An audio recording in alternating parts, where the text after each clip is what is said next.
Welcome to the Queen City Music Podcast, the podcast devoted to the local music scene in Charlotte, North Carolina. Now, here's your host, Matthew Ablin. Hello and welcome to episode 30 of the Queen City Music Podcast. This month, I'm fortunate to talk with City LiF, a rapper and producer who uses the term new gold to describe his sound, which is a mix of the modern and golden era of rap. But that's not all. LiF has an entrepreneurial spirit, which shines through in the Royal City Collective. This is an umbrella for all that he does. LiF, thanks for coming on the podcast today. Oh, man, appreciate you having me, man. So, all right, I always started off. Are you originally from the Charlotte area? Originally, no. From New York City. I was born in Queens, grew up in the Bronx and Harlem for a little bit. But growing up, I moved back and forth between New York and Charlotte. Okay. About 2-3 times. So I say I'm from both, but originally New York City is where I was born. Nice, man. Yeah. Well, I knew I liked you because you're from New York. So being from Long Island myself. We're special people, man. Yeah. We can spot each other a mile away. New Yorker. Yeah. Exactly. All right. So what's your musical background? So I would say, the initial thing started off as I'm sure everyone is just falling in love with music. Mm-hmm. So musical background, honestly, it's not anything I would say classical. I'm not really classically trained musician or anything like that, but I taught myself going into college, like how to play piano and different things and, production. So hip hop, just listening to old school music growing up and getting an appreciation for that. And then, loving sampling and things like that. I think sampling, I would say, is probably the biggest influence for me because it forces me to listen to everything. Okay. Going back, decades and decades. So I get a chance to learn through hearing, and then also just asking questions for people that are doing the things that I'm doing, but at a higher level. Okay. So when you started getting into sampling or even just starting to do some beats, did you start a certain way? Was there a certain computer program? Because, growing up in the modern age, that stuff is more readily available. For sure. So the crazy thing is initially I started off with like this thing called Mixcraft and GarageBand and things like that. Yeah. So, I would just drag and drop different sounds and try to cut them up and piece them together. But then eventually I bought the MPC Renaissance. So, the MPC is like synonymous with hip hop music. Okay. So it was one of those things where I was like, man, I want to be able to have a beat machine so I could, look like DJ Premier or somebody in the studio. You know what I mean? Yeah. But it's crazy. Once I got it, I literally spent 3 days just learning everything about it. And from then on, just really was able to manipulate different beats in a certain way. Right. So you have a lot going on, man. You're a rap artist, you're a writer, you're a producer, and even at the end of the day, you're an entrepreneur. For sure, man. And you've got the Royal City Collective going on. Yes. But let's backtrack a little bit because we'll get into everything that you do because, man, there's a lot to dig up. So first off, tell me about this term that you've coined, new gold. What is that? Oh, man. So I would say my biggest influence is what you would call like the golden era hip hop that a lot of people reference. So, which is what? The golden era. I would say it's like the 90s to maybe early 2000s. Some people would say late 80s and things. But okay. It's kind of that cluster where there was just so many different sounds of artists, but right. It was kind of like the boom bap. Yeah, everybody was just coming out. Yep, everyone was just coming out really into more of a mainstream where people on TV and things like that. So you had like DJ Premiers, you had the Pete Rocks and LL Cool J's, these kind of people. So growing up, I listened to a lot of that, like early Jay-Z, Nas and things, just being in New York City, having an older cousin.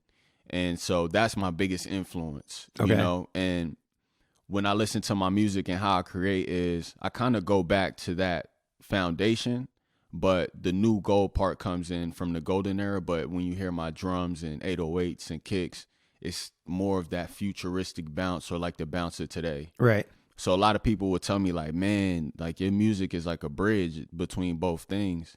And so it's almost like the golden era for me, just in regards to lyricism and being creative, right? But also to having that new age bounce when you put it in your car And if you got a nice system, you're definitely going to be bumping down the block, on top of like some soulful beats, which is crazy. So it sounds like you're trying to break away from almost what I would consider a current trend. So like, I think what happens I'll relay it to rock music because that's a lot of my era.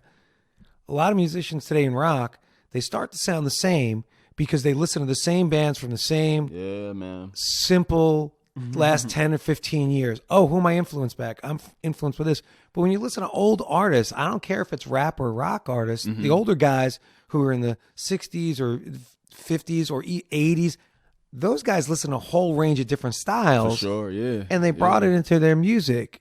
So it sounds like you're kind of doing something similar. You're listening to a lot of different stuff. And then trying to bring it into your style. Exactly. I think one of the traps that happen in I would say hip hop, a lot of times you'll hear people say, man, you should make a song like this, or you got to make a song for the club or for the song for this.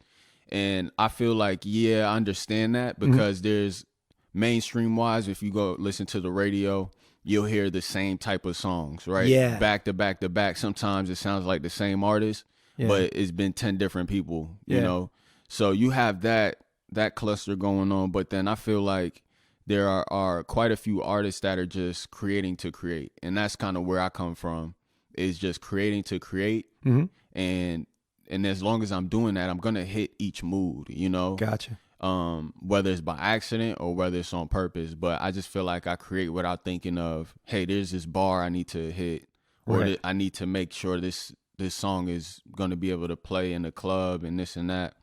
I try not to think about that too much because I feel like, one, it's limiting, but then also, two, takes away from the creative aspect of what we're here to do as artists, which is to just create, from a pure standpoint. You're just you've set your own bar. You're not trying to hit something that somebody else, some artificial bar somebody else has said, you got to put this for the club. Yeah. No, this is what I do. Exactly. And I also feel like the people that stand the test of time, they've blazed their own path, like in any genre of music. And it's not just hip hop. If we could go across the board for every genre, the people that have stood the test of time are those people where it's like, we never heard anything like this before. Right. So these people have stood out through the test of time, from rock music to hip hop to, jazz. Yeah. The people that have come in and they've kind of stuck to who they were as artists and innovated in some way, those are the people that are always celebrated. And those are the people that become the bar and the standard to reach. You know what I mean? Because you always have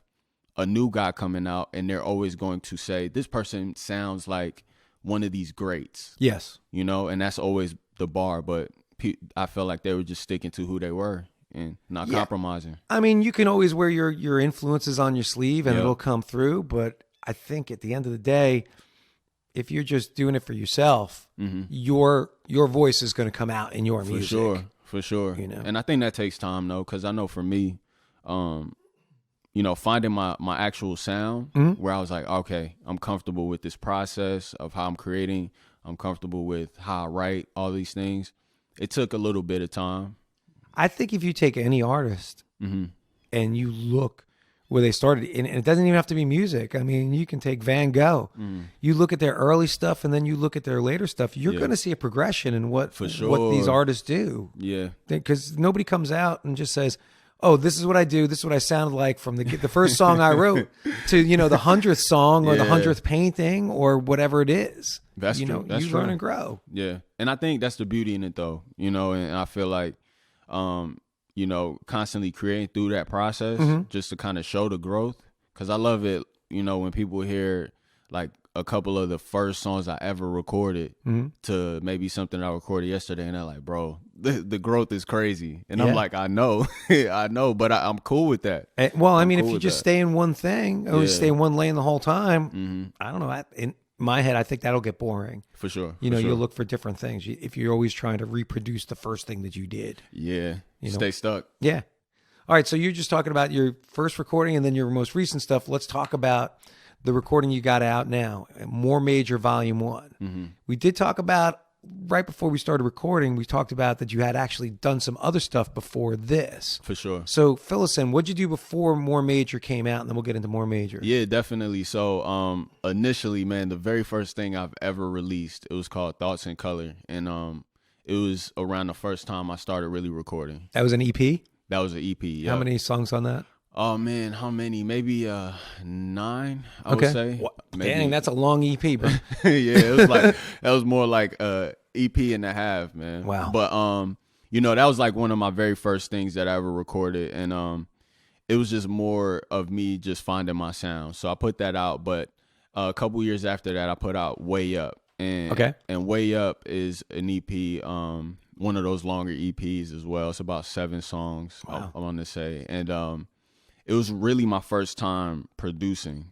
Okay. And really rapping over my own beats and trying to create an idea once again. So that's really about a time, and I work in concepts. So Way Up is really about a time when I was kind of going through a lot with family. My grandfather just passed. And then I was kind of getting reacclimated to Charlotte, moving back. And then also too, just having all these aspirations. So it's just kind of an idea of me working and talking through those things. Okay. So Way Up, it was really good to drop that because it was just like a weight lifted off my shoulders to get that out there. And then I followed that up with More Major. And More Major, honestly, I would say is my favorite in regards to the production. Okay. Right. And all those beats on there I made. And it was just more so like a level up. So figuring out a way to make sure that every move is a bit more major than the last one. Nice. Right. And that's pretty much what More Major is. So it's really just the soundtrack going through the levels of life and how to reach them and almost like a motivational type of deal. Yeah, I think when I first listened to it, I was like, okay, I'm listening to it. And as when you listen to anything for the first time, you're hearing each song individually. Right. And then as I listened to them subsequently, one after the other, I started thinking, man, there's a concept going on here. Yeah, for sure. This is pretty deep, which a lot of folks are, I don't know, that seems to be something a lot of folks are afraid to do these days. Yeah. Develop a quote unquote concept album, but I like your stuff, man. When I started listening, I was like, dang, all right, you got some good stuff going on in this. Appreciate it. And that's the way I think about it is more of just full ideas. Right. If I could work in a shorter project, but give you something that's complete prior to, giving you a larger album or a larger project, right? Then I feel like I could showcase that, hey, I'm able to explore a certain topic or a certain idea and really think about it in different ways and give you something complete and just constantly express different emotions with each project. So did the concept came first for you? Did you, I don't want to say box yourself in, but you're like, I have this concept, let me write around it? Or did you start writing a couple of songs and start realizing, hey, there's something going on here? So it was really, it started off with the production part. So okay. I started producing a lot of beats that were sounding like they could sit together, you know? And through that, from what I was writing and coming up with, a lot of it had to do with what the concept of More Major is. Okay. So it all kind of happened naturally, I would say. So I started seeing, all right, man, I got a verse that kind of relates to this other verse on this other song. And then I was like, all right, maybe I need to start building something around this. Okay. So it really kind of came naturally to where, a lot of what I was thinking about and what I was writing about all coincided. And then from there, I just built on the whole theme, of More Major. Yep. So just because I'm always curious about the artistic creative process, how fast does something come for you? Because I know when I write something, I'll come up with a guitar part and then I'll start, okay, so it's either going to come like one of the first songs I wrote in the last couple of years, man, it was literally done in like 15 minutes. Oh, wow, yeah. And then feeling it. Yeah, and then there's other stuff, man, it's like you're pulling it. like sure. you're like, I got this part, I'm going to get this. No, and you're Straining, you're scratching, For you sure. know. And I always kind of, my take on it is like Mozart and Beethoven. Like Mozart, from my understanding, was always just kind of whatever he wrote came right out of his head, and he just wrote it down. It was perfect. Yeah. And then you take Beethoven, and Beethoven had a sketchbook, and this didn't work, and this was scratched out, and he changed and Right, changed. yeah. So The formulas were different. yeah, how is it for you? What is the process? Man, it depends, honestly. So there are times I freestyle a lot, and that's just something I love to do. Even just for sport, just freestyling to some beats. But a lot of times, once I hear a beat, the initial thing is like there's a certain flow or melody or something that comes out that I start thinking about. So a lot of times that's where it starts from. It's literally like hearing a beat. Okay. And I'm like, okay, I could catch a vibe to this, And there are some times where I start and I could just keep writing and writing and writing, but then I'll have to go back and just kind of reread. I do a lot of rereading when I'm writing. Okay. Because I may be thinking of a rhyme sometimes in my head and it may not fit exactly. So I always sometimes think of ways to fit it within the beat. Right. But I would say the wild thing about me is when it comes to rap music, I'll listen to the beat for a while and then I can't listen to anything when I write. Like I'll just have to just play the beat for a little bit and then stop it. I can't hear it. And then I'll have to play and then go back and rewrite and see. It's just this weird thing that I go through to where when I'm writing, a lot of times there's no music on. I just heard the beat. I have it in my head. Now I need to just write.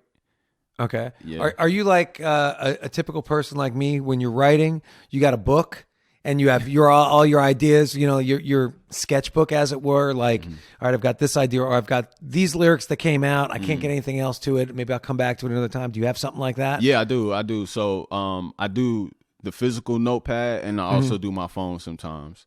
Yeah. You know what I mean? Yeah, that is the thing Yup. today. Yeah. Yeah. So that's the thing. I also like the physical notepad because I don't know, it's just one of those things where physically I could see it, I could look at it, scratch things out, add things. But a lot of times I'll use the notepad to plan out my EPs or my projects. So a lot of times, if I was to show you, like you could flip through and I'll have all these projects lined up in regards to a plan for them. Right. And then I may put, words around like, this is the vibe, this is the feeling, Right. these are the type of drums I want to hear. This is the type of snares. Nice. And I'll just do that. And then a lot of times I'll kind of write different maybe hooks or choruses or something under that. So that's kind of how I use my notepads a lot of times. How much stuff do you write out of curiosity that you have to come back to? Like you write something, you're like, I got nothing, and then you have to come back to it months later. Do you have that kind of stuff? Yeah. A lot. There's a lot of times, man. There's like verses I start writing. Yeah. And then I just lose steam and I don't think about it. I'm like, all right, on to the next thing. Yeah. And then what'll happen is a lot of times when I'm writing, since I'm always saying it over and over, I kind of lock it in. So there may be another beat one day that I'm just playing or I'm listening to, and that flow will just come back up in my head. And I'm like, oh, all right, I need to go back to this. You know what I mean? And, it's just one of those things I think where if I'm constantly writing and constantly just kind of going through material, especially as a rapper, Right. like I could always come up with an idea, even if I don't catch a vibe per se when I first listen to something, Right. It just kind of gives me like, it's like working out in the gym, just constantly writing and then constantly having things to kind of pull up. Yeah, you got to do it. It's got to for be sure. something I don't know. I think I've learned for me. Yeah. I just only write when the mood strikes me kind of thing. You got to be a workman about it. You got to hit it, regularly. And I think that's really where people start to break through. Yeah, for sure. For sure. And I'm sure you probably go through the same thing where you might be driving and the melody out of nowhere comes and you're like, oh gosh, like I'm feeling this. You know what I mean? Phone, right. Yeah. You already know. Where's phone? The voice memo. Yeah, You know what I mean? That holds all the gems right there, For me, I'm fooling around most of the time, not even just driving, but I mean, I'll be just messing with something on my guitar and something comes out and I'm like, let me record that real fast before I forget. Cause I'll do something and I have a nasty habit of playing something and somebody's like, "What'd you play?" I'm like, "I have no idea." I was like, Yeah. I don't. No, I do the same. I do the same to thing all the time, like melodies or like lines or something. And I'll keep going and I'm like, damn, what did I say? I completely forgot what I said, you know? and I'm like racking my brain to replicate it, but it's never the same, right. You know, never gives me that same feeling. So trust me, I'm always on my voice memo, even if it's no words. It's just like I'm gonna hum this tune out that I'm thinking about. Right. And you know, I'll kind of go back to it, and sometimes I'll write to whatever flow it was or whatever melody it was, just fill in the blanks. Nice. Just cause, man, it's so many ideas that pop up. I'm sure even when, you know, whenever you're playing, you're probably like, oh man, I wish they would have did this to this song. Yeah. Or, you know, I would change this about this song that I made, you know? So it just comes up like that. Add your own little flair. Yeah, exactly. You know, you got to add a little bit of magic on top. It's only right. So let's circle back a little bit. So before we go down a wormhole, we'll spend the whole podcast just talking about the creative process, which I should probably do one day. Just get a couple of people on just talking about it. For sure. All right. So we were talking about More Major and how it's just kind of a deep recording. One of the things I really like about it is that on the track Purify, you've got this light, short instrumental that comes in, and it's not sitting by itself. It's there, but it's the precursor to Elevate, another track which comes in, which is a bit heavier. So how did Purify come about first? Yeah. So Purify was really made to give you the sense of, like, I would think of meditation or something like that, right? To where you're almost like cleansed on a mental level, right? Okay. And that's the best way I can articulate that. So I was like, man, I want to think of something to bring and elevate, but I want it to sound light. I want it to sound pretty airy. Right. You know, I want it to sound spiritual, if you will. Yeah. And so I kind of came up with that really just through playing a couple noises and sounds, and then also had a clip from one of my friends singing. Okay. And was able to add that into the background of singing, you know, Purify Me. And you know, that being a precursor to come into Elevate, I felt like it was also just a good way to set the tone to be more calm, and Elevate kind of comes in, you know, and adds that bump for that next track. It's a bit heavier, man. Yeah, for sure. Well, let's take a listen to Elevate. For sure. Let's do it.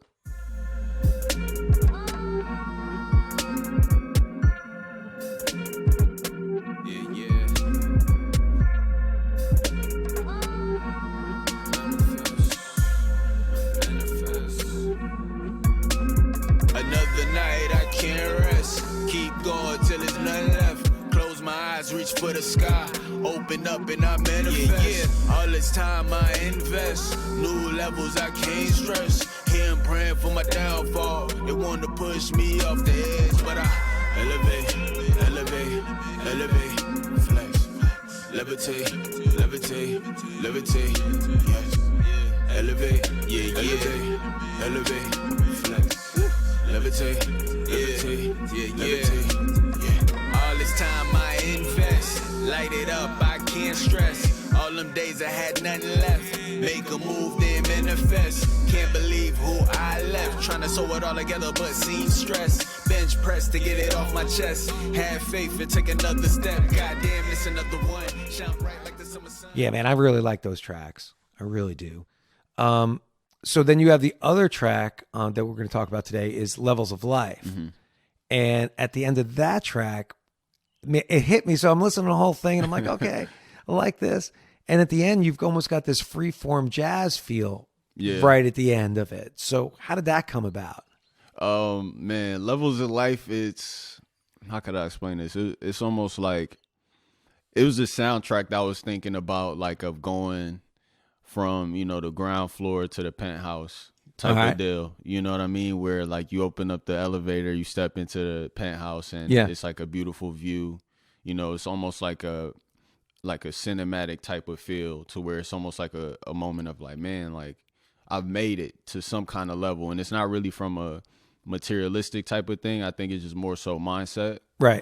So one of my biggest beliefs, is that, you know, everything starts from within. So we have to master whatever we have going on inside. And that's kind of what More Major about. So Levels of Life is like, man, you know, there's all these chances. Are you going to take them? There's levels of life that you can make. So through these things, like muster up the courage and the fear and appreciation, I think, for, you know, myself first before, you know, trying to conquer anything, because that's what's going to make me unstoppable. So Levels of Life, at the end, I was like, man, I just want a nice like saxophone type feel to where someone is just like, you know, they're playing and on top of the beat, you know what I mean? And really just letting that kind of end the whole scene for that, and just almost being a moment of like appreciation of like, man, like, you know, I'm on a new level than what I was prior to the song starting, if that makes any sense. Yeah, I don't know. Absolutely. Yeah.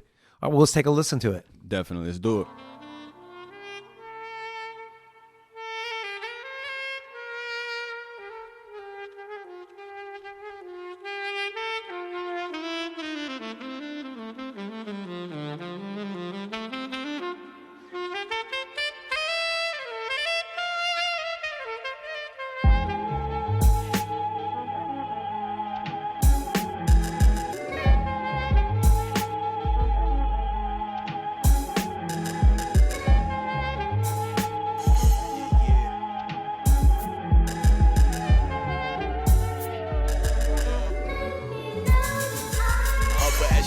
Conversations, royal statements. It's just a few phrases to be amazed with. Money talks, I can hear it calling my name. Now let the cash be the root to all the changes we need, because mama trying to budget. The world's like, fuck it, in this low country bro, we just some crabs in the bucket. It seems like my dreams in on reach. Waves and palm trees, the soundtrack of life is my heartbeat. My girl kisses me on my neck, then I dip. Been searching for the feelings of winning, now this is it, yeah. Making these Carolina classics, take the minds of the masters. We're the master, was the pastor. So either we sheep or we slaves in the pasture. Either way, I'm standing on green, yeah, I mean. I had to roll up just to get closer to God. Every week, have a feast, I remember we starved. And I haven't been to church since my grandfather died. Watched away them sins with them tears I cried. Had a glass of red wine in the finest of smoke. Back against the rope with garments cleaner than a pole. How can I lose hope with these verses I wrote? Every seed in the ground for money trees to grow. See, the circle starts to close the higher I go, because the goal is to go to places I never. All right, so where are you doing all the recording for well, your own stuff besides More Major? But where did you do the work for More Major? So I actually have a home studio. Okay. So one of the things I did was had a home studio kind of created full-fledged, you know, have the recording booth and things like that. So most of everything was done at my house at the home studio. I call it the dojo, coined by my cousin. Cool. Because we're always in there, you know, just working on things. Yeah. And so like everything from the production to the recording all went down in that studio. Nice. And so who's doing the production? When you did More Major, did you do all the production work on it, or? I did. Wow. So everything from, you know, every drum, kick, snare, hi-hat, you know, was all picked out, all put together by me. But one of the things I love is to collaborate, but I do get in these zones where I know that I could produce, you know, a whole EP if I want to, or a whole album. So More Major was just one of those ones where I felt like, man, I have the tracks already that I've created that'll go together. And for me, from that point, was just figuring out a way to make the tracks lead into each other to make sense. So the songwriting too, is that all you? It is. So you're a one-man machine. Man, it's a lot. It's a lot, man. It is. I don't sleep much at all. Yeah. Dude, that's good for you, because I know the stuff I'm working on for my EP, I got to call up some friends to come in. I had somebody come in and do keys.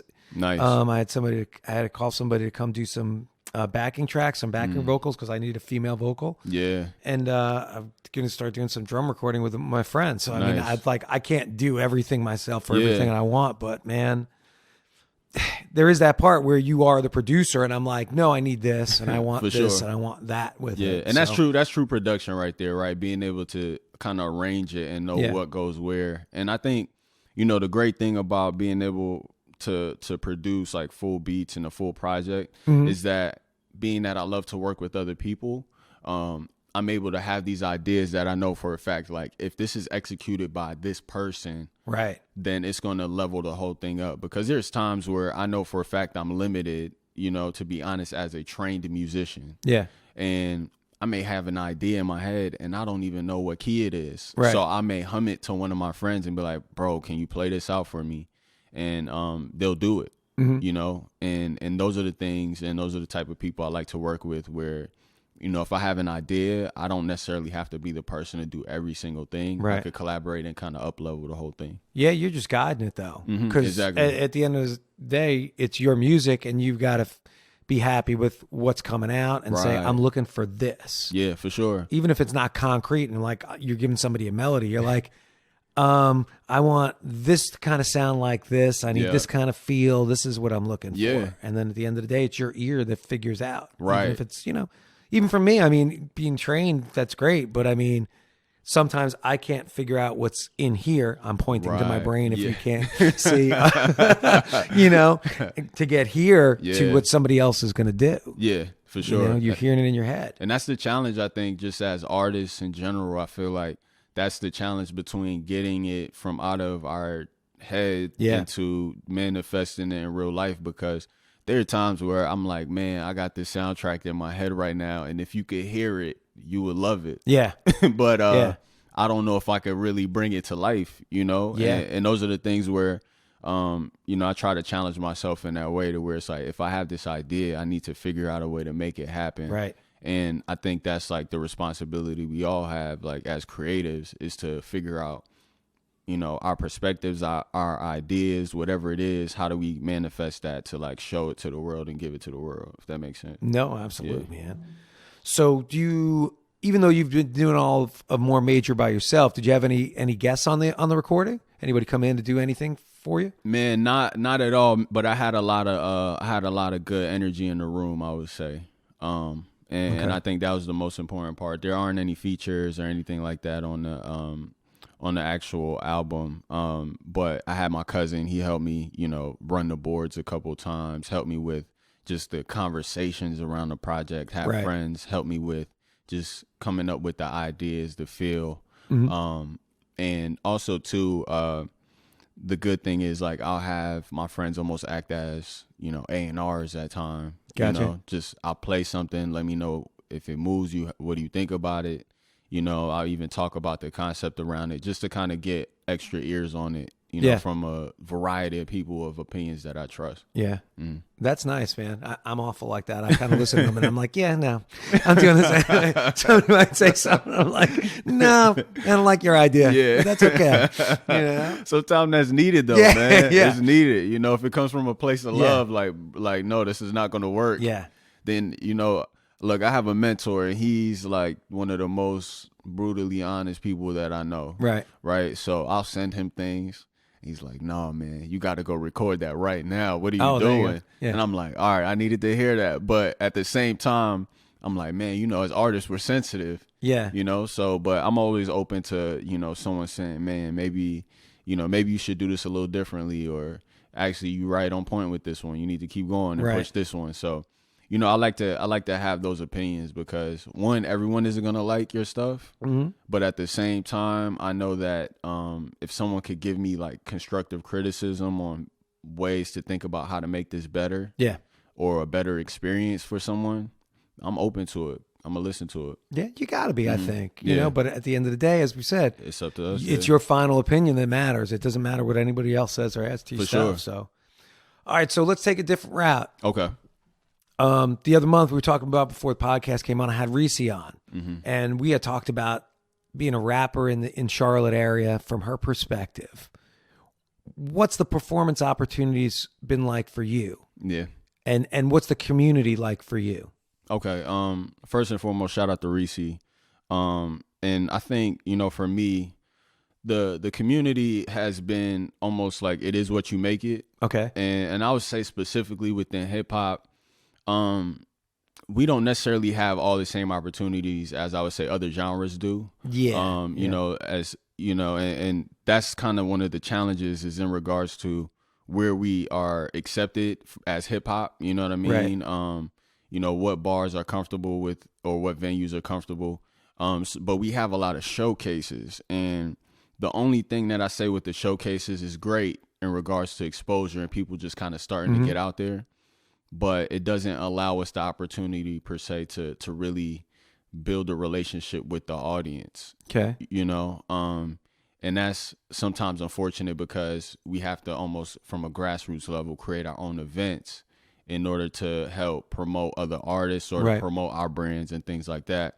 So we have a lot of open mics, such as like Unplugged open mic that Rishi and Vontae and a couple other people run.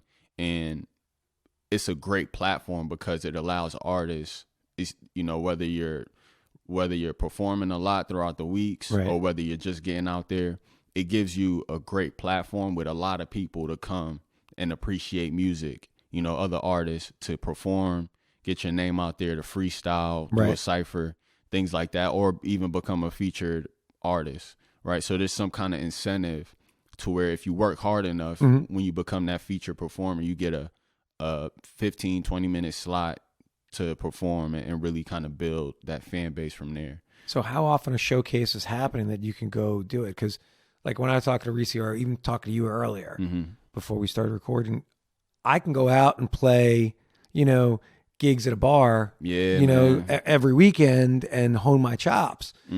But for hip hop artists, I'd imagine it's a little more difficult because you might not have that opportunity to do it every weekend for 3 or 4 hours and be on stage and just, okay, I'm used to this. I'm used to this crowd. I know what happens when nobody's in the bar. Right. You know, how does that affect you guys?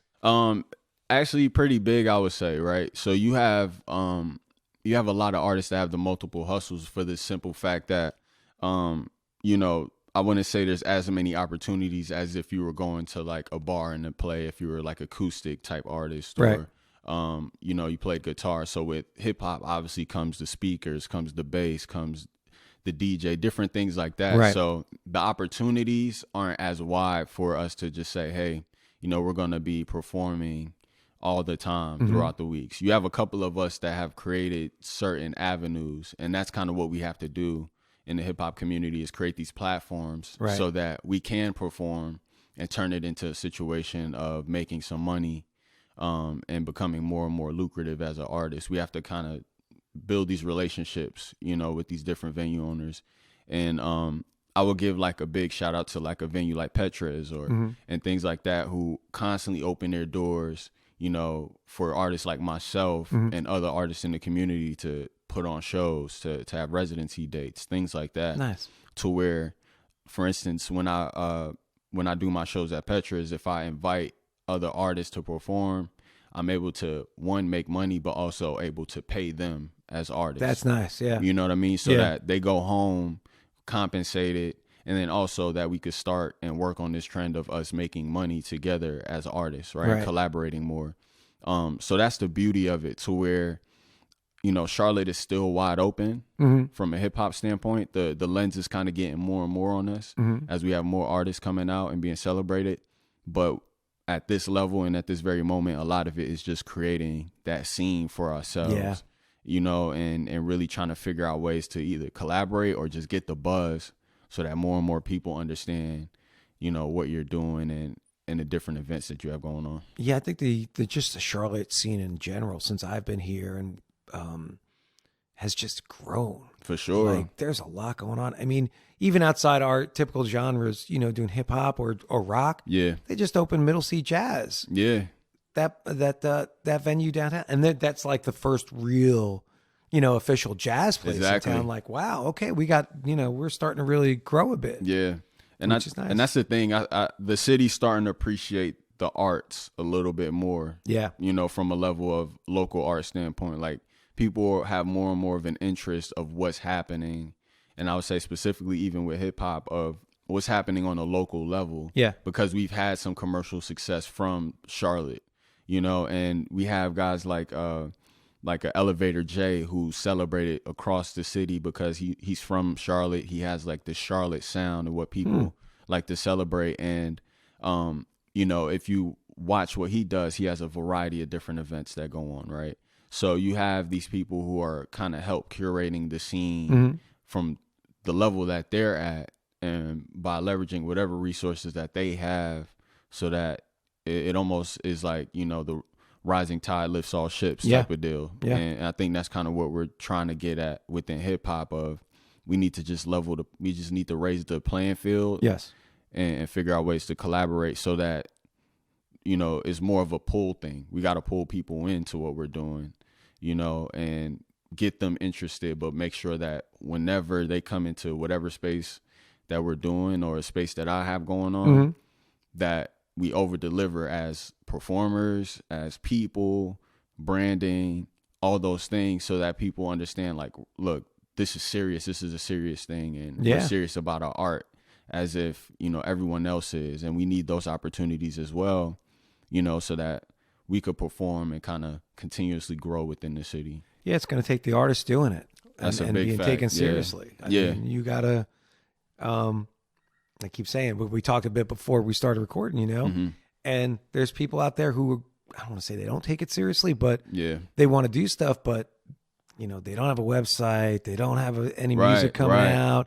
They don't have a decent picture, you know, I mean, just stuff like that, you know, it's like, well, okay, let's go to school 101. If you want somebody to take you seriously or you want to get a gig, there's certain things from a business level, you got to have in place, because you got to be able to show the owner of the venue, whether it's a brewery or whether it's a piano bar like Petra's, you know, whatever you're doing, like, hey, I've got these things in place, that I'm a professional. I'm not just some guy who walked in off the street or girl walked off the street. For sure. You know, hey, here's my recording. Go check it out. Yeah. Oh, you have a Facebook page with a couple of videos you shot on your phone?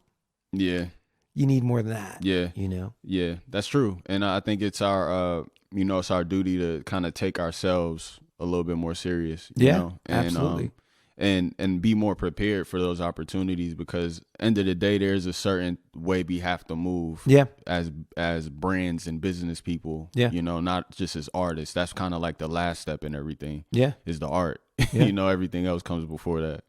So speaking of business, you got that stroke of entrepreneurial spirit.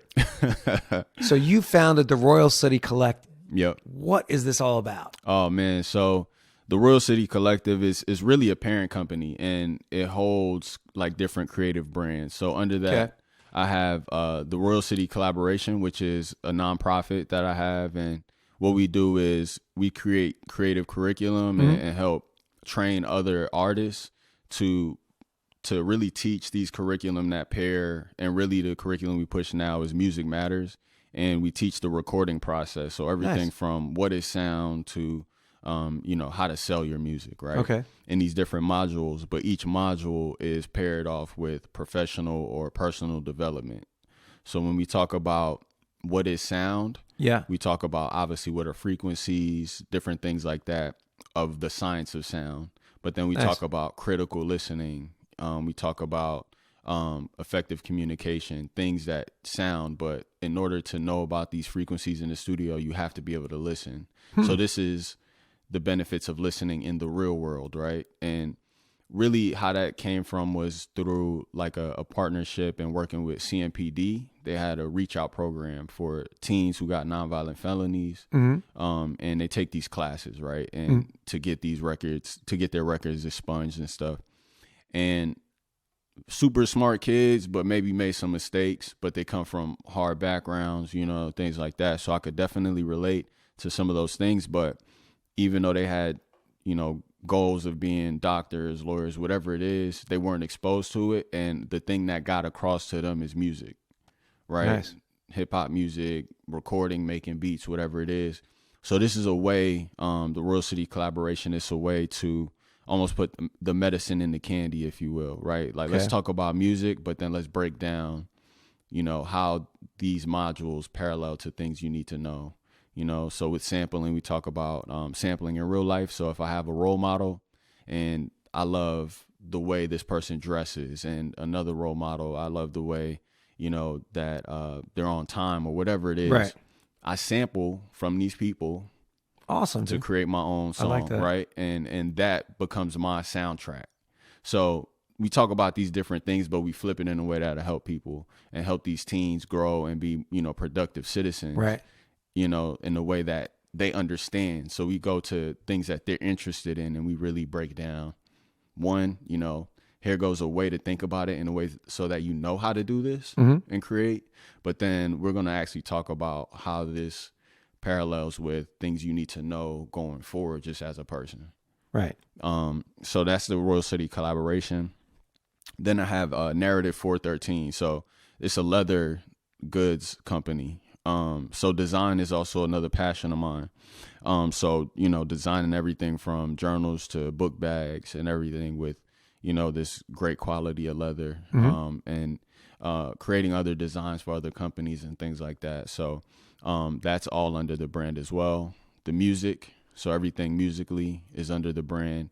And then also to Royalty Goods, which is the heating press and helping people design merch and just like fulfill, you know, small merch orders and things like that. So that's cool. It's a variety of things. That's something I might have to talk to you about. Yeah, for sure. Let's talk, man, for sure. But, you know, my belief is, you know, every experience that I've had professionally, personally, I wouldn't be doing those experiences, good, bad, or indifferent, justice if I don't apply them in some way. So if there's a skill I pick up, I'm going to apply it and I'm going to figure out a way to turn it into some kind of revenue generating income stream, you know, and figure out ways to scale it out and things like that. Dude, you got to have those multiple income streams coming in. I mean, exactly. You can't just be like, I'm just going to write and record, because that's a tough avenue. Yeah, man.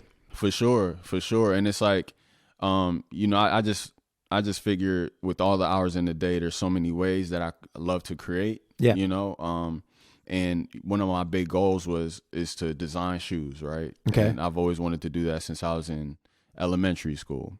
So I always knew that, hey, I need to learn how to work with leather and learn how to stitch and all these different things. So I was able to do an internship at a leather goods company, right? And in my spare time, when like my morning segments, when I had like 4 hours open, I just filled it with this internship. And they taught me everything that I ever needed to know about how to create bags and wallets and how to buy leather and all this stuff, right? Was that here in Charlotte? It was, yeah. Nice. Yep. So, you know, all these different things I've learned and also learned the business behind it. And with that being said, it was a skill that I picked up. Okay. So once I started creating things on my own, people were like, man, like, can I buy this from you? You know, who made that book bag? I made it. Oh, can you make me one? I'm like, all right, well, this is a thing now. So I'm going to create my own designs, my own templates, and, you know, start creating more and more. So, you know, I just try to figure out ways, if it's something I love to do and I know how to do and I have the expertise in doing it, if I could get the ball rolling and then be able to scale that out eventually, then I'll be in a good spot no matter what. Nice. Very cool, man. So you've got the Royal City Collective is the education portion of it. Yep. And you've also got the merchandising portion of it. Is there anything else in there? Yeah, the merchandising and design, and then everything with the music. So from the production to recording to the stuff I put out, right? All kind of rolls up under that parent company. So you're selling your own beats too, correct? And stuff and production work. Yeah, for sure. Are you selling yourself out? Are you can people hire you if they're interested in somebody doing production work? Oh, like yeah. you coming out and being a producer for their stuff and working on it? Exactly. Yep, I could do that for sure. I've done that. Even not only artists, but even, you know, short films, documentaries, whatever it is, commercials. So selling my beats in a multiple in like multiple avenues is like the best way I think about it, because there's certain things that I make that I know for a fact would sound great on this, or if it's like I hear a beat that I made and it sounds like this needs to be on a video game, right? Then I'm going to figure out a way to kind of get it across in those ways. So, you know, everything from the production, you can even just lease beats or sound kits or whatever it is, or online mastering. So there's a variety of different things that I just kind of offer in that. Dude, I think that's awesome. You just got all these angles. I love it. I appreciate it, and man. putting it all together. Because I mean, being a musician today, that's what you got to do. You have to. And I also think, you know, at this moment of time, you know, you just have to figure out a way. I think not only for now, but for the long run, to have something else that's going to grow with the career, you know? Yeah. Because, for instance, more and more success comes with more popularity or more celebration of who you are as an artist. But if you have all these other brands that you're affiliated with or that you've created, then it amplifies the whole situation even larger. Absolutely. You know, and I just think we have and myself, I have an opportunity now to kind of establish meaningful relationships Mm-hmm. and then figure out ways that I could not only further my career, but help further the careers of the other artists that I know Yeah. in the city, and offer like knowledge in the way of services and things like that, so that, you know, the things I'm applying for Mhm. myself is that I can also provide the services for someone else to kind of do the same thing. And if they have a service that I need, trust me, I utilize it, you know, and I engage, so that, you know, it becomes a relationship of us helping each other out, Yeah. you know, and growing from there. It's all about community, man. I mean, Yeah. this is just, if we can grow in the Charlotte music community together, that really helps. I think it shines a Yeah. light on everybody. Yeah, I agree. You know? I agree. And I think, you know, I would say from a personal standpoint, but just in general, we have to continuously work at making sure that we know what's going on within the music community as Yeah. a whole. You know what I mean? Because there are a lot of times, you know, I'll go see, you know, a band that is not hip hop. It's far from hip hop, you Right. know, and it's just for a fact of like, I need to just see what's going on Yeah. on this scene, you know, on this side of things, and just build those connections and things like that. And I feel like that's kind of where we're coming to where people are, as a whole, we're just getting more and more curious about what the next artist is doing from a standpoint of, I want to support, or I just want to know, or just be around it just to get that energy. Yeah. You know? So if we want to find all the things that Royal City LiF is about, where do we Yes. go? How do we find out about you? Oh, for sure, man. Go to the website. So the Royal City, TheRoyalCity.com /Royal City LiF. So that's Royal City LIF. Okay. Or you could find me on Instagram at RoyalCityLIF.com. Excuse me, not .com for Instagram, but Royal City LiF. So Royal City LIF, and everything is on there. Links, projects, merchandise, beats, everything you need is Cool, on there. man. Yep. All right. I'll put links in the show notes, Please do. and then everybody can find out all about you from there. Sounds like a plan. I appreciate it, man. Hey, before we cut out, do you have anything else coming up, performances and things people come check out? Yeah, definitely. So I have a few projects dropping in March. So please stay tuned to all of my social media pages for all those announcements, as well as I have a couple shows at Petrus coming up and a few shows out of town. But all that information, I'm going to be sharing it, going to be spreading it, and making sure that the people understand where I'll be, and figure out a way that I could get them to come out and witness the Royal City LiF experience, man. That's awesome, man. Hey, make sure you post it. We'll be posting this in the first week of March. Perfect. So if you have stuff local, make sure it's up, and then hopefully folks come out and check it out. Oh, for sure. For sure. We're going to make it happen, man. And I appreciate this, man. All right. This platform is amazing, bro. Thanks, man. Thanks for coming, LiF. And that will bring episode 30 of the Queen City Music Podcast to a close. If you have an idea for the podcast or would like to be a guest on the QCMP, reach out to me at qcmusicpodcast@gmail.com. Also, please check out our partners, New Sound at newsoundonline.com and Records on the Wall at rexonthewall.com. Until next month, get out there and support your local music scene by going to hear some of the talented musicians that call Charlotte home. Bye-bye.